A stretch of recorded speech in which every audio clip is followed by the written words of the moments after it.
বয়ফ্রেন্ডের সাথে ব্রেকআপ করে বাসায় ফিরলাম আর মনে মনে ভাবতেছি জীবন যেন একটা নাটক। বাসায় আসার পর জানতে পারলাম আজকে বিকালেই নাকি আমাকে পাত্রপক্ষ দেখতে আসবে। মনটা একটু হালকা লাগলো আর মনে মনে ভাবতে থাকলাম এই সুযোগ রাহাতকে একটু জ্বালানো যাবে। মনে মনে ভাবলাম পাত্রর সাথে একটা ছবি উঠে ওকে হোয়াটসঅ্যাপে পাঠাবো, দেখবে আর জ্বলবে। সে আমাকে চ্যালেঞ্জ করেছিল যে 1 সপ্তাহের মধ্যে নতুন বয়ফ্রেন্ড বানিয়ে দেখাও দেখি, কিন্তু আমার তো 1 ঘন্টা সময়ও লাগলো না। 1 সপ্তাহের মতো সময় তো আমার লাগলোই না, তাও আবার সেটা বিয়ের পাত্র হিসেবে। বিকেলে ভাবির সাহায্য নিয়ে একটু সাজুগুজু করলাম, লাল শাড়ি, কানের দুল, হালকা মেকআপ সব মিলে আয়নাতে তো নিজেকে চিনতেই পারছিলাম না। পাত্রপক্ষ এলো, আমি তাদের সামনে লজ্জায় মাথা নিচু করে বসে আছি। এদিকে ছেলের মা আর চাচি আমাকে প্রশ্ন করছেন। আমি হালকা গলায় সব উত্তর দিলাম। শুনে মনে হলো আমাকে খুবই পছন্দ হয়েছে। হঠাৎ ছেলের চাচি বলে উঠলো, ছেলে মেয়ে একটু আলাদা করে কথা বলা দরকার, তা না হলে ব্যাপারটা কেমন হয়। আমিও মনে মনে ভাবতেছি আমি তো এই সুযোগেরই অপেক্ষা করতেছিলাম। এরপর ভাবি আমাকে একটা রুমে বসিয়ে রেখে গেলেন। এর মিনিট খানেক পর পাত্রটা রুমে আসলেন। পাত্রকে বললাম, আপনি যদি আমাকে পছন্দ করে থাকেন তাহলে আর অন্য কোনো কথা বাড়ানোর দরকার নেই, আসুন আমরা একটা সেলফি তুলি। ঠিক তখনই অচেনা কিন্তু পরিচিত এক কণ্ঠস্বর আমার কানে এলো। সেলফি তুলবেন? দুপুরবেলা এক্স এর সাথে ব্রেকআপ হয়েছে তাকে দেখাবেন বলে, বয়ফ্রেন্ডকে জেলাসি ফিল করাবেন বলে। এটা শুনে তো আমার হাত পা কাঁপতে শুরু করলো। সাথে সাথে আমার হাতের ফোনটা মাটিতে পড়ে গেল। বিকট একটা আওয়াজ হলো। চোখটা উপরের দিকে তুলে দেখি রাহাত। ওমা, এসব কি দেখতেছি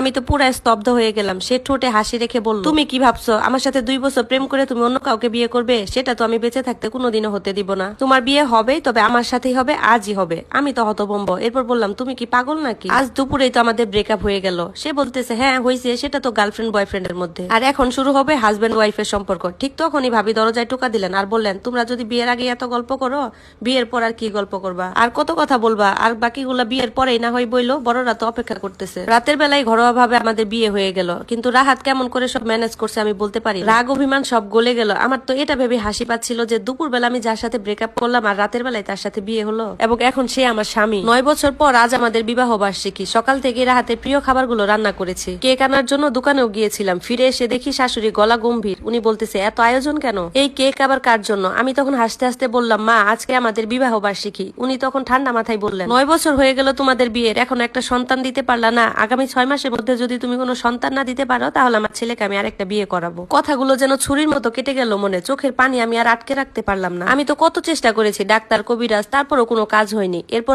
একটা আমার হাত থেকে পড়ে গেল, ভেঙে চুরমার হয়ে গেল, যেমনটা আমার মন হয়ে গেছে। রাতের বেলা রাহাত যখন বাসায় এলো তখন আমি ঘর অন্ধকার করে বসে আছি। তখন সে বলল, আমি বাইরে থেকে খেয়ে এসেছি, তুমিও খেয়ে নাও। এই বলে সে ওয়াশরুমের দিকে চলে গেল। আমার তো তখন বুকটা কেঁপে উঠলো যে আজকে দিনটাও সে ভুলে গেল। ভাবতেছিলাম যে মানুষ আমাকে না খাওয়ানো পর্যন্ত বসে থাকতো সেই মানুষটা আজকে দিনটাই ভুলে গেল।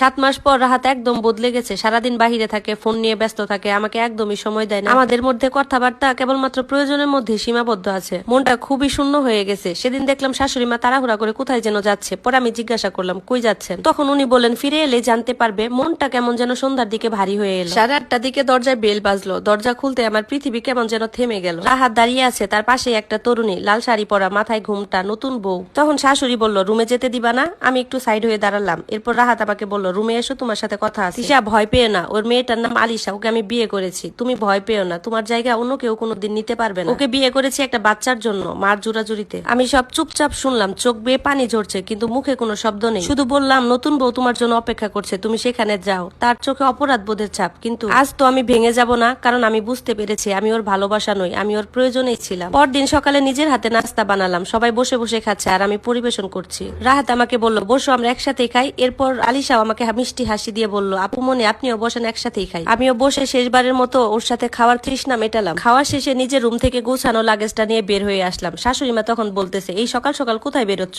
চুপ করে থাকলাম। রাহাত বলল, তিশা, আমি তো তোমাকে বলেছি তোমার জায়গাটা কেউ কোনোদিন নেবে না, তুমি কোথায় যাচ্ছ?